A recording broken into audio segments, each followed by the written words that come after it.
Bueno, muchas gracias, buenos días nuevamente. Ha sido muy gratificante, muy grato para mis compañeros de delegación mexicana estar con ustedes para darle continuidad a un proyecto que nació en la ciudad de Guadalajara con el llamado Foro de Guadalajara, y en el cual nuestro amigo Luis Sergio da Rosa, un hombre tan serio, tan responsable, tan dueño de sus acciones, ha permitido, proyectado y logrado que estemos aquí. Gracias, Luis Sergio, estamos muy reconocidos de ese trabajo tan serio y tan profesional, tan bien estructurado y con la extraordinaria convocatoria que se ha llevado el trabajo. Nos convocamos con la finalidad de poder buscar pues cuál puede ser la estrategia de los sindicatos en México y en Brasil. Yo quiero platicarles a ustedes un poquito con brevedad cuál ha sido la historia del movimiento obrero en general en México, para que podamos entender pues las disparidades o las igualdades de condiciones en que estemos trabajando los sindicatos en Brasil como en México. México tuvo, después de 300 años de dominación, una independencia en 1917, y por primera vez en el mundo los derechos de los trabajadores quedan integrados en una constitución. Nace el derecho al trabajo, no como una garantía individual, sino como un derecho social.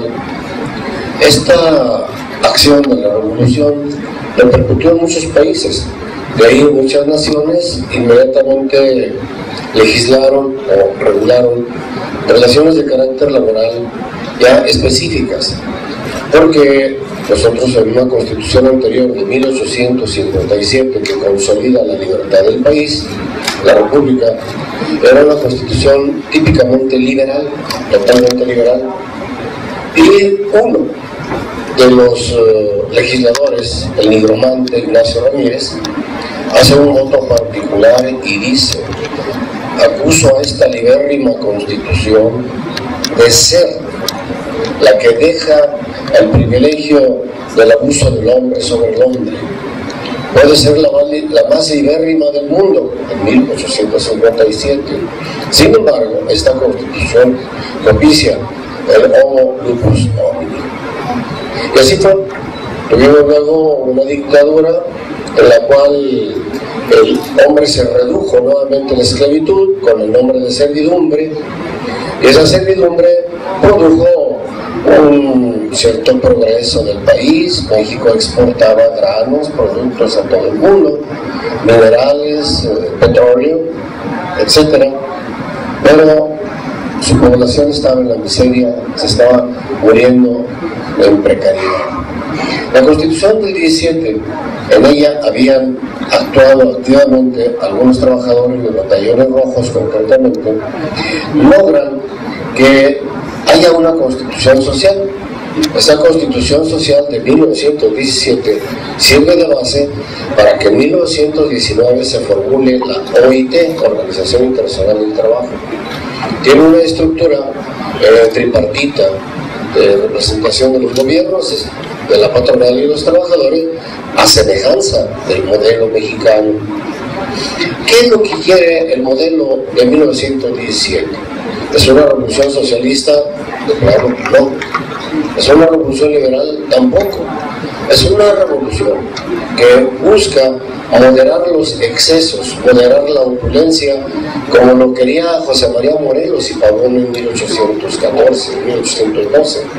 Moderar la opulencia y buscar el progreso a través de la intervención del Estado como un árbitro entre los factores de la producción, para que pudiera existir un equilibrio entre patrones y trabajadores, y que estos además tuvieran un elemento de derecho propio referido en una constitución y en una ley, para poder partir de derechos mínimos que señalaba una ley federal del trabajo a derechos máximos que pudieran propiciar la lucha de los trabajadores, porque ya con la Constitución del 17 y Ley Federal del Trabajo de 1931 se logra la libertad sindical, se logra el contrato colectivo de trabajo, el concepto de la previsión social y sobre todo,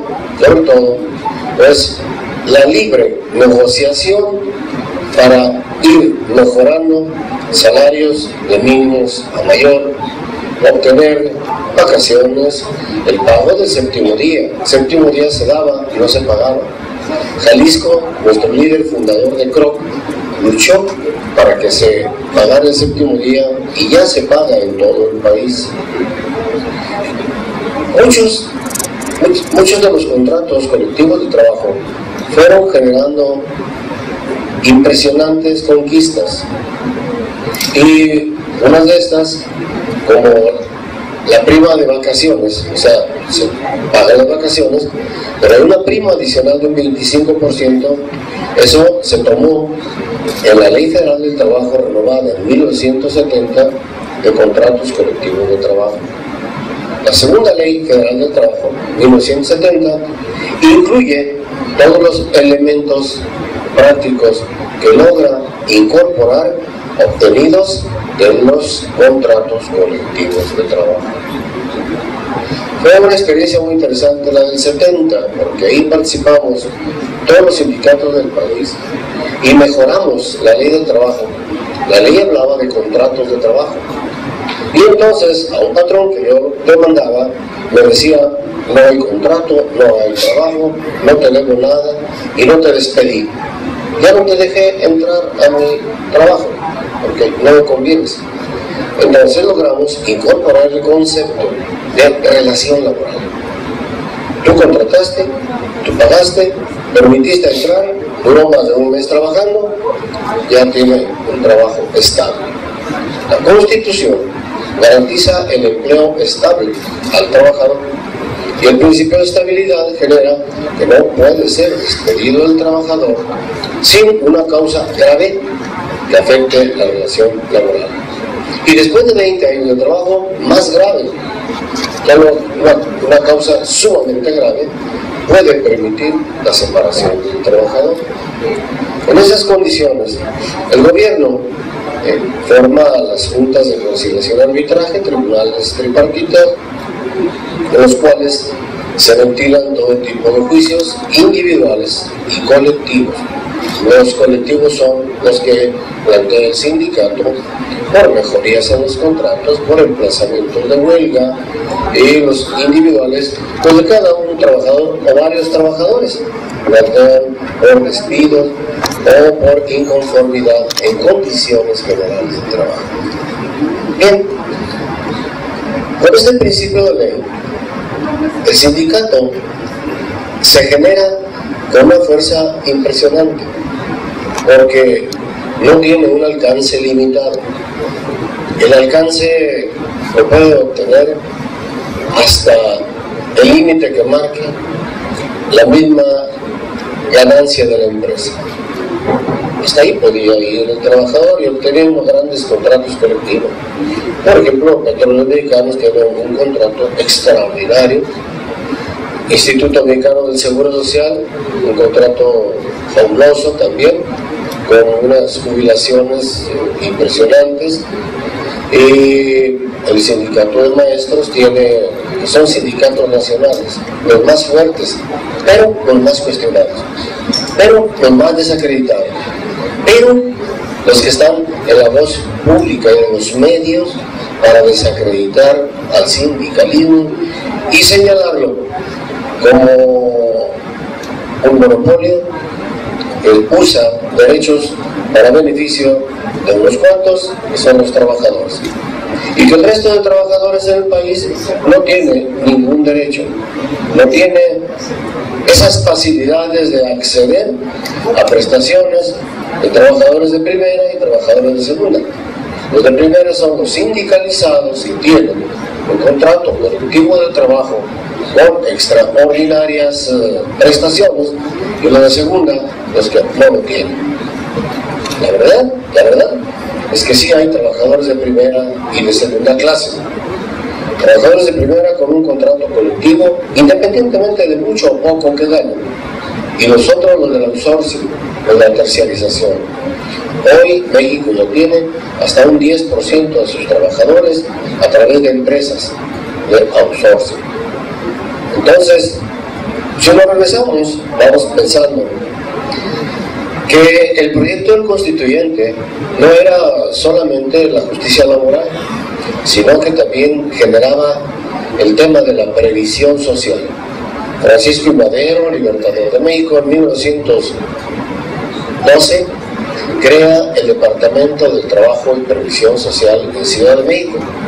Este departamento tenía como finalidad buscar precisamente y establecer un tribunal para las relaciones laborales, para las huelgas, conflictos entre patrones y trabajadores, pero además buscar que la previsión social fuera que el proyecto de constitución del 17, que abarcaba seguridad social, vivienda, mejoría en las condiciones de vida, que ese proyecto se fuera cumpliendo.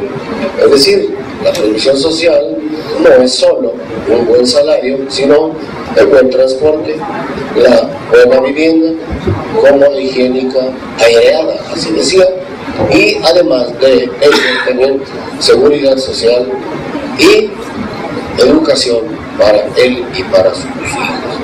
Como la mejoría también profesional, la posibilidad de mejorar profesionalmente dentro de la empresa, que eso lo hacemos a través de tabuladores. Pues el tabulador, ahora le llaman tabulador ciego. Esa es una canonjía de los trabajadores que impide que yo, patrón, un mejor trabajador, llegue a un puesto mayor, a pesar de que es mejor que el que tú tienes. Y yo le digo, yo prefiero el que tengo porque este es más viejo, y que ese viejo no es malo. El ser viejo en el trabajo es haber generado más años de lealtad, más años de permanencia de acuerdo a los sistemas productivos, mayor integración a un equipo de trabajo. Por eso yo quiero que el trabajador viejo tenga mejor salario y un puesto superior en el tabulador. Ahí nacieron los tabuladores, y ahora lo primero que ya no quieren, ya que la nueva ley federal del trabajo, los tabuladores quedan prácticamente nulificados, porque ahora el patrón quiere poner a un joven que le cueste poco, que venga muy bien preparado y que en poco tiempo lo pueda retirar y poner a otro, bien a otro. Este modelo de trabajo ya ha tenido serios cuestionamientos muy profundos y no de ahora. Desde que aquí leí a von Hayek, desde que referimos a Fukuyama, a los Toffler y a la primera y tercera ola, desde que empezaron a surgir todos aquellos bestsellers de la sociología en la que decían que llegaría el fin de la historia y el fin de las prerrogativas, y en el que nos quieren a la humanidad, a todos los trabajadores como moscas, todos iguales, para llegar a esa integración que ellos suponen, con sus libros muy elaborados, muy hechos y muy mercadotécnicos, porque los vendieron durante décadas. Durante décadas se creyó que sí Fukuyama, que sí von Hayek, que sí todos los neoliberales tenían la razón, que lo importante era la razón de la libertad. Sin embargo, el neoliberalismo pasó de ser una tendencia de izquierda o de centro izquierda a una tendencia de absoluta derecha. El liberalismo se convierte en un conservadurismo pulverizante que destroza toda comunicación y toda comunidad, individualiza a cada uno de los trabajadores y lo arroja a la lucha para decirle: tú eres el mejor, y si lo es, qué bueno, si no lo es, retírate, no eres apto. es un régimen de aptitudes, dice, mientras que el régimen social es de equipo, de integración. Miren, este compañero Jesús Bustos es chofer, secretario de los trabajadores, choferes, conductores del servicio. Un día antes de venirnos, a una viuda le entregó 200,000 pesos. Le juntan a sus compañeros trabajadores 100,000 y 100,000 pesos da la parte patronal para que tenga un apoyo. Pero es dinero del sudor de su frente de los trabajadores. Es decir, el sindicato ha llegado a formas de solidaridad tan importantes que aquí está ejemplarizado. Y les pudiera poner muchos ejemplos, pero no vengo a eso, no venimos a presumir. Venimos simplemente a referenciar los temas que aquí nuestro buen amigo nos acaba de señalar, como la solidaridad, que son algo imprescindible independientemente de que estemos en una lucha final en contra del capitalismo hegemónico, en contra del neoliberalismo, o de la globalización. De la globalización, yo decía antes que era un monstruo que se devoraba a sí mismo y al día siguiente salía otro monstruo. ¿Por qué? Porque se acababan capitales completos, empresas completas, como venimos en Estados Unidos, y nacía otro nuevo, y otro nuevo, y otro nuevo, más nocivo, más hambriento. Pero hoy por ahí leo que la globalización es una gran maquinaria que simplemente va traduciendo todo, comiendo, devorando todo, para beneficio de un gran capital. No hay mucha diferencia, pero es más o menos lo mismo. A partir de 1989, 90, al movimiento obrero mexicano se le tilda de corporativo. ¿Por qué? Porque el sector de los trabajadores se convirtió en un sector del partido en el poder, y automáticamente, por ese solo hecho, aunque el partido en el poder no tuviera decisiones internas, nunca las tuvo, sí convocábamos a los sindicatos a votar por los candidatos del partido, y automáticamente con ello corríamos la suerte que tuviera un buen o mal gobierno. Malo, porque nos metimos a la política, apostamos a la política y perdimos en la política. Pero ellos se fueron y regresan otros, y nosotros quedamos en el descrédito. Nosotros quedamos como unos malos conductores de conciencia política, porque tuvimos que aprobar o consentir, no aprobar, consentir medidas destructivas del tejido social de carácter neoliberal, porque la globalización no es económica, no es laboral, es moral, es social. Y oiga, a la cultura, yo veo a sus artistas y los veo igual en Estados Unidos, igual en México, brincan, gritan, hacen ruido, los suyos, los mexicanos, los gringos, los ingleses, todos quieren ser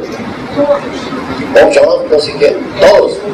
Esa es la globalización, la transculturización, pero no de cultura, sino de descultura,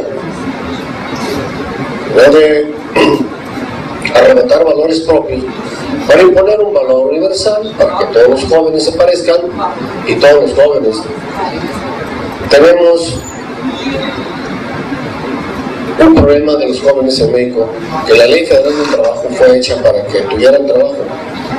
Hoy son más desempleados que en noviembre, cuando se publicó la Ley Federal del Trabajo. Pero volvemos al tema del corporativismo. Se nos tilda de corporativos, se nos dice que somos un sistema similar al de Mussolini, tal vez de Hitler, no sé, pero que estamos como soldaditos sirviendo al presidente en turno, al partido del poder, y que consecuentemente no estamos funcionando en favor del trabajador. Pero aquí nosotros nunca aceptamos ser corporativos, porque el corporativismo como tal significa más que una rectoría del Estado, un órgano estatal que impone directrices industriales, comerciales, de servicios, y que ordena tanto la patronal como la laboral. O sea, el corporativismo en sí es una administración absoluta de la economía y todos los agentes de la economía en el seno del Estado. Y con nosotros, de alguna manera, habíamos tenido, por qué no decirlo, cierta tradición sindical, porque ha habido sindicalistas en México que luchan. Todavía hay ahorita gente que lucha muy fuerte. Tuvimos a un Vicente Lombardo Toledano, un reconocido socialista, por eso el gobierno lo marginó. Pero Vicente Lombardo Toledano quería establecer un movimiento latinoamericano de trabajadores a través de la CLT, Confederación Latinoamericana de Trabajadores. Y era un hombre muy claro, muy idealista, pero un gran ideólogo. Escribió un libro sobre la libertad sindical, que fue la base de los convenios de libertad sindical de la OIT, y él se llamó Vicente Lombardo Toledano. Pero sus conceptos están plasmados en un 90% en la temática de las convenciones sobre libertad sindical. Lo que pasa en México es que, como hay un orden constitucional de hacer una planeación nacional cada 6 años, cada presidente tiene que presentar un plan nacional de desarrollo, todos nos vinculaban y decían: ustedes están planificados en esa economía planificada, ustedes son una corporación y que es instrumento de la política pública institucional.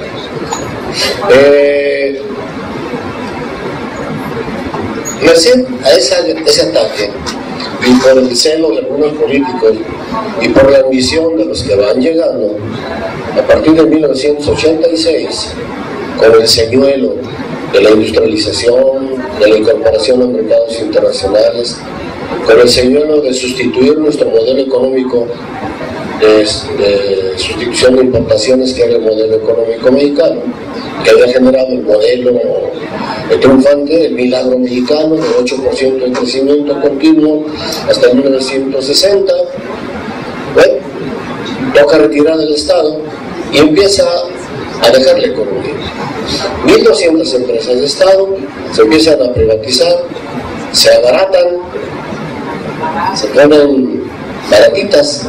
Mexicana de Aviación, Aeroméxico, Teléfonos de México, que luego fueron y son grandes monopolios o parte de oligopolios para enriquecer más y más y más y más a unos cuantos.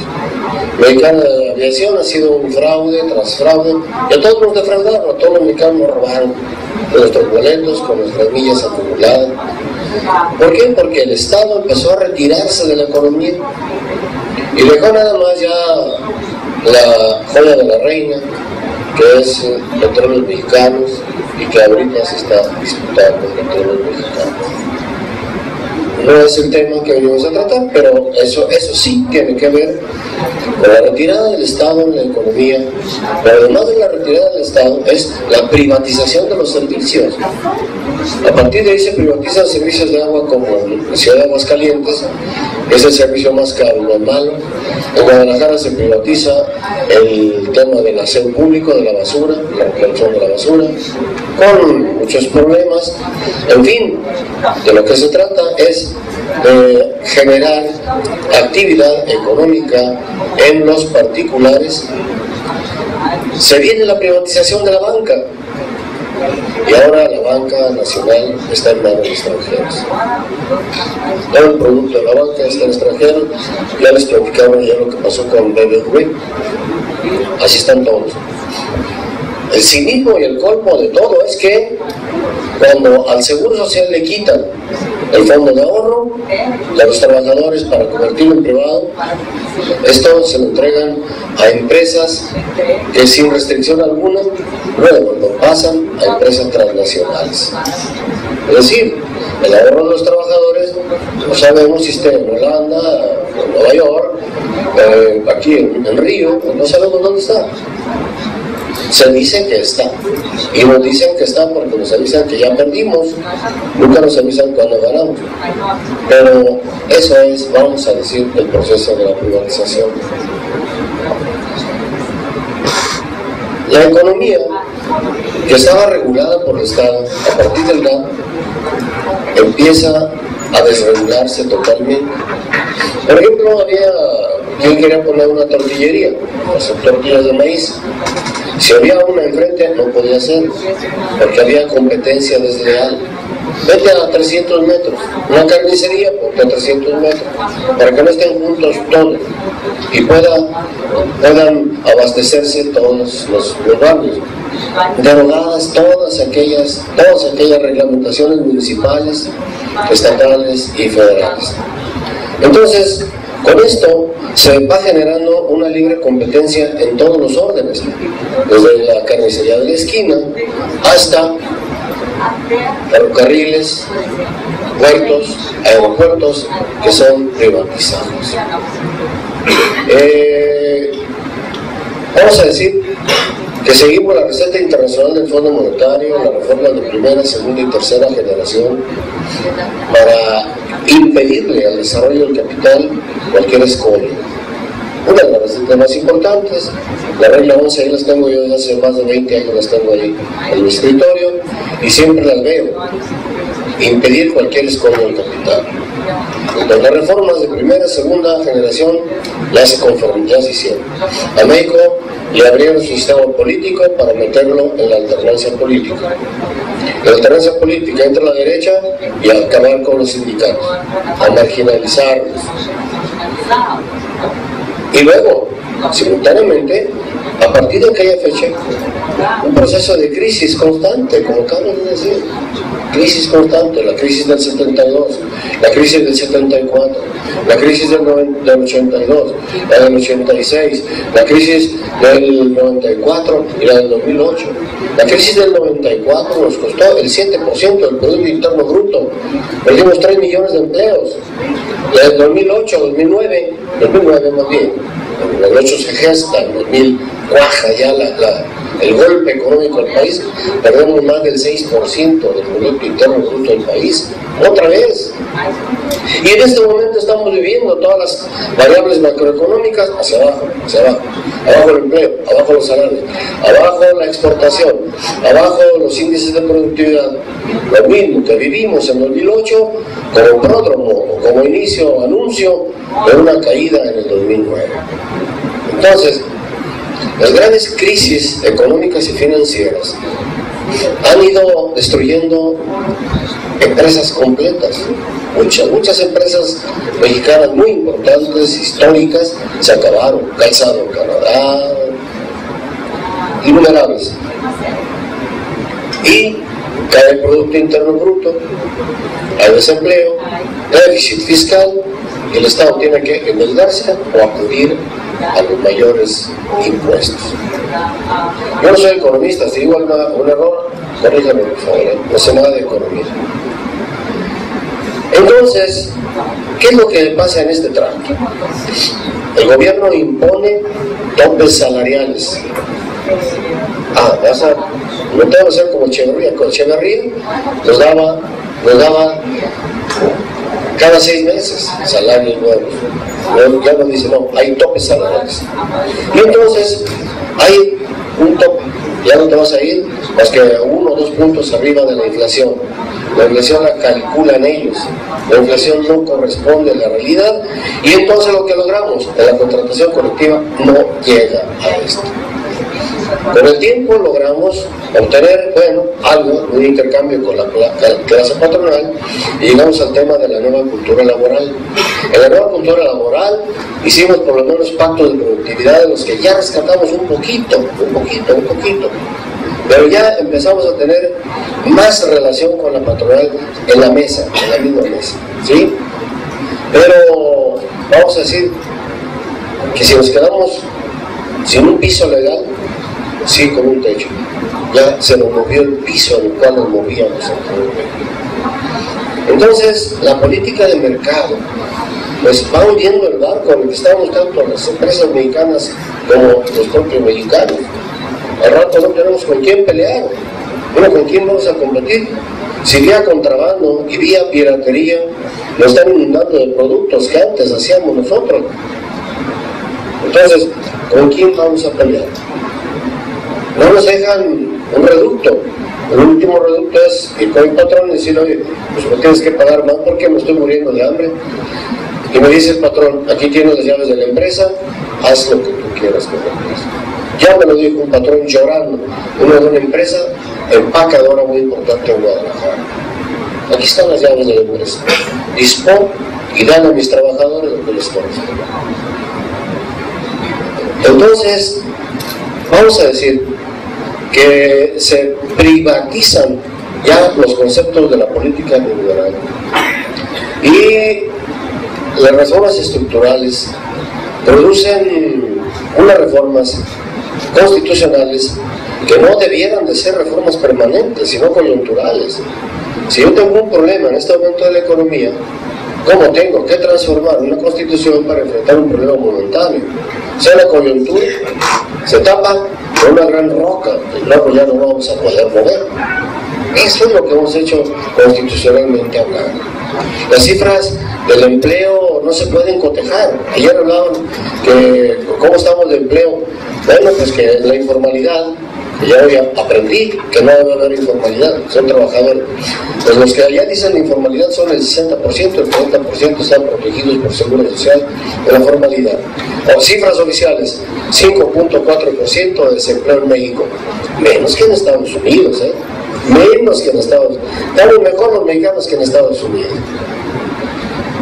Nos olvidamos de la solidaridad y de la unidad regional laboral. Los mexicanos, con nuestros problemas, ya no volteamos como país, no yo. Como país, ni nuestro gobierno, ni nuestros sindicatos, nadie volteó hacia abajo y todos volteamos hacia arriba. ¿Qué va a pasar con nuestros braceros? Ya no nos devuelvan, porque ¿cómo le vamos a dar de comer aquí? Si estábamos nada más cachando la pelota de arriba, jamás pensamos de la pelota hacia abajo, primero hacia abajo del continente.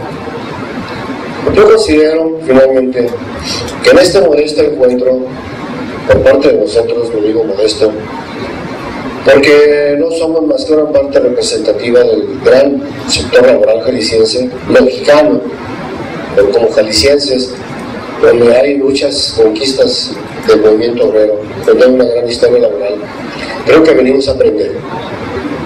Sea muy pretencioso y torpe de mi parte decirles que tenemos la receta y cuál es la solución. Más bien venimos a decirles, hermanos brasileños, ¿cómo están conviviendo ustedes con este capitalismo? Miren, yo estuve con la maestra Elbester Gordillo en unos encuentros nacionales. Yo la admiro a la maestra Elbester Gordillo.